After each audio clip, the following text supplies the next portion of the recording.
हरि ओम। हरि ओम। जय गुरुदेव। बात चल रही है कर्मयोग की। एक छोटे से छोटा कर्म भी हमारे जीवन पे प्रभाव डालता है ना।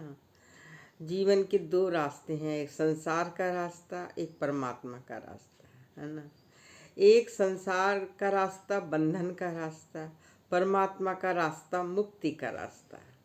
अब हमें ये देखना है कि हमें चाहिए क्या, संसार चाहिए या फिर भगवान चाहिए, बंधन चाहिए, जेल चाहिए या फिर जेल से मुक्ति चाहिए। हाँ, यहाँ हम बात करते हैं जीवन मुक्ति की, कि हम जीते जी किस तरह से मुक्त रह सकते हैं। यहाँ पर हमारे कर्म हमारे जीवन पे बहुत प्रभाव डालते हैं, और कर्म होते हैं ज्ञान और अज्ञान से।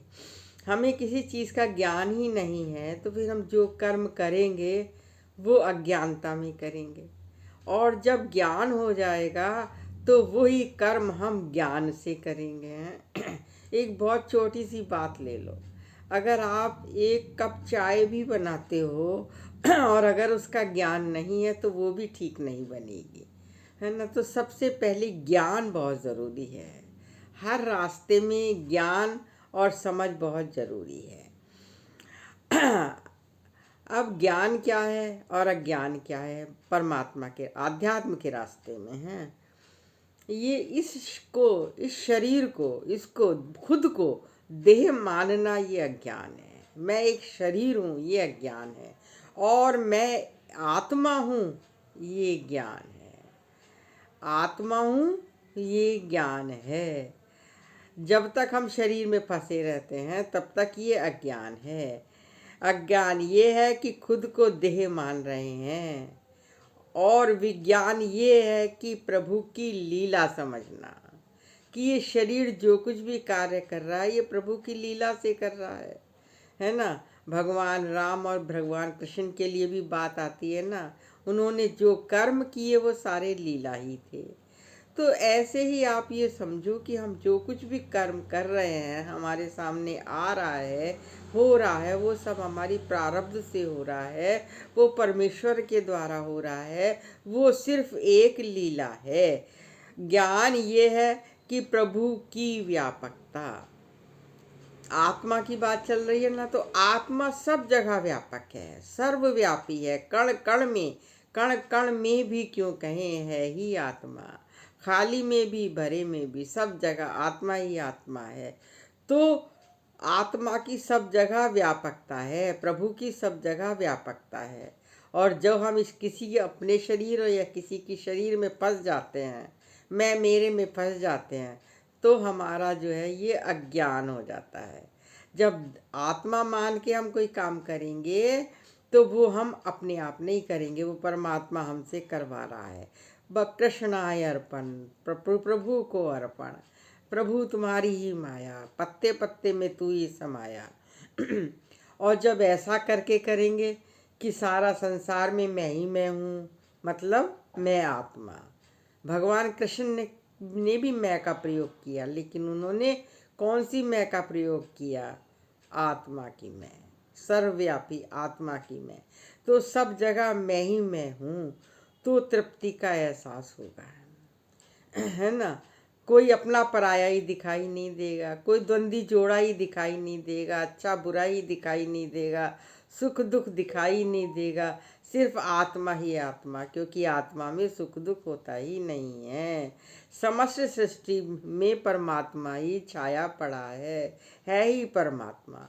यानी सामने वाला जो हमें दिखाई दे रहा वो भी परमात्मा है, मैं भी परमात्मा हूँ। अब कुछ लोग बात करते हैं जी हम परमात्मा कैसे मान लें। भाई देखो, अभी आप ब्लड टेस्ट कराने जाते हो तो एक बूंद ब्लड टेस्ट कराते हो तो यही तो बोलते ना, खून टेस्ट हो गया, ब्लड टेस्ट हो गया। ये थोड़ी कहते हो सारे का सारा खून टेस्ट हो गया। ठीक इसी तरह से हम सब परमात्मा के, आत्मा के एक छोटा छोटा सा अंश हैं। ईश्वर अंश जीव अविनाशी, तो ये अंश भी तो परमात्मा ही हुआ। यानी कि तू भी आत्मा है, मैं भी आत्मा हूँ, आत्मा से आत्मा का रमण। तो तो ये शरीर दिखाई नहीं देगा। विकार कहाँ है? इस शरीर में है। जब तक हम इस शरीर को, आकार को देख रहे हैं, तब तक विकार है, वरना विकार है ही नहीं। अब हम इस संसार में रहते हुए ही अपने कर्मों को संभाल के करें, देखभाल के करें, जागृत अवस्था में करें। हमसे कोई भी कर्म ऐसा न हो जाए जो हमें मुक्ति के मार्ग से बंधन के मार्ग पे डाल दे, जो हमें मुक्ति के मार्ग से बंधन के मार्ग पर डाल दे। ऐसा कोई भी कर्म हमसे ना हो जाए, इस बात का ध्यान रखते हुए हमें कार्य करना है। हम ये ज्ञान और अज्ञान जो है हमारे आचरण से पता चलता, बोलने से पता नहीं लगता, है ना। बहुत लोग बोलेंगे मैं बहुत ज्ञानी हूँ, मैं बहुत समझदार हूँ, मैं बहुत गीता पढ़ता हूँ, मैंने बहुत इतने शास्त्र किए, मैं सुबह 4 बजे उठ के भगवान का भजन करता हूँ। लेकिन अगर आपके आचरण में नहीं है तो ज्ञान नहीं है।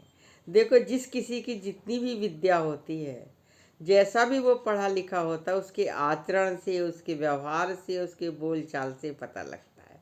ठीक इसी तरह से ज्ञान भी हमारी बोलचाल से, हमारे व्यवहार से, हमारे आचरण से पता लगता है। तो जब तक ज्ञान आचरण में नहीं है, तब तक ज्ञान ज्ञान नहीं है। क्योंकि ज्ञान आने के बाद मनुष्य का स्वभाव, बोलचाल, व्यवहार सब में परिवर्तन हो जाता है। तो सबसे बड़ी बात क्या है कि अगर हम आत्मा मानेंगे तो हमें तृप्ति का एहसास होगा। और तृप्ति का एहसास क्यों ना हो? परमात्मा हमें सब कुछ देख के बैठा है ना। जितनी भी जीवन की आवश्यक चीज़ें हैं, रोटी, कपड़ा, मकान, जल, वायु, भोजन, सब दे के बैठा है। ये बात अलग रही, संसार वालों ने उस पर टैक्स लगा दिया।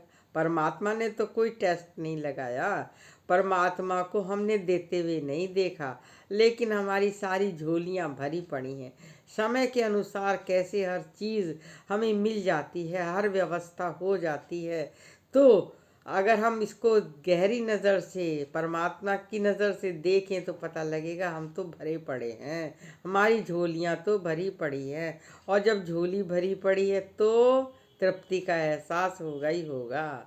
किसी भी प्रकार की कामना करना कमी की निशानी है। कामना, कमी। हम इच्छा कब करेंगे? जब हमारे पास हमें किसी चीज़ की कमी होगी, भाई हमें ये मिल जाए।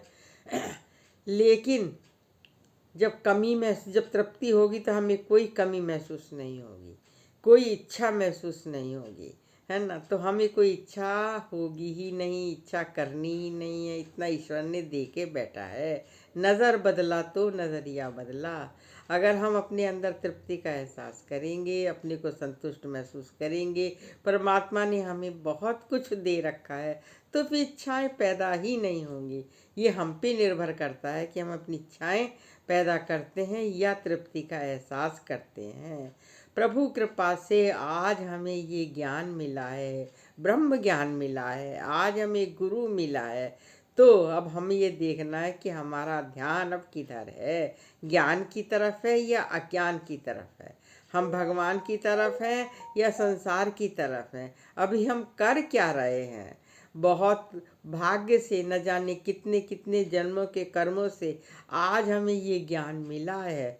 तो आज हम इसे अपने जीवन में लगाएं, तृप्ति का एहसास करें, मुक्ति का मार्ग पे चलें और जीवन मुक्ति आनंद को हम पाएं। जीते जी हम मुक्त हैं, हमें कुछ चाहिए ही नहीं। अब आप ये सोचो, एक कोई इच्छा ही नहीं होगी, कुछ चाहिए ही नहीं, मिल गया तो ठीक है, नहीं मिला तो ठीक है, मिल भी गया तो क्या, हर चीज़ संसार से जाने वाली है। तो हमें तृप्ति का एहसास होगा, हमारी कामनाएं खत्म हो जाएंगी। इमेजिन करो कोई विकार ना हो, है ना। जब हम विकारों से खाली हो जाएंगे, ना काम है, ना क्रोध है, ना मोह है, ना कोई लालच है, ना कोई हमें ईगो है कि हम कुछ हैं, जो कुछ है वो परमात्मा है। जब बिल्कुल आप खाली होके बैठोगे तो आप कितने हल्का महसूस करोगे। अभी किसी बर्तन में आप कोई सामान भर दो, वो भारी हो जाता है, और खाली कर दो तो हल्का, और वो हल्का कितना अच्छा लगता है। तो जब हम इन विकारों से, संसार की चीज़ों से खाली हो जाएंगे, तो इमेजिन करो कि हम कितने हल्के हैं।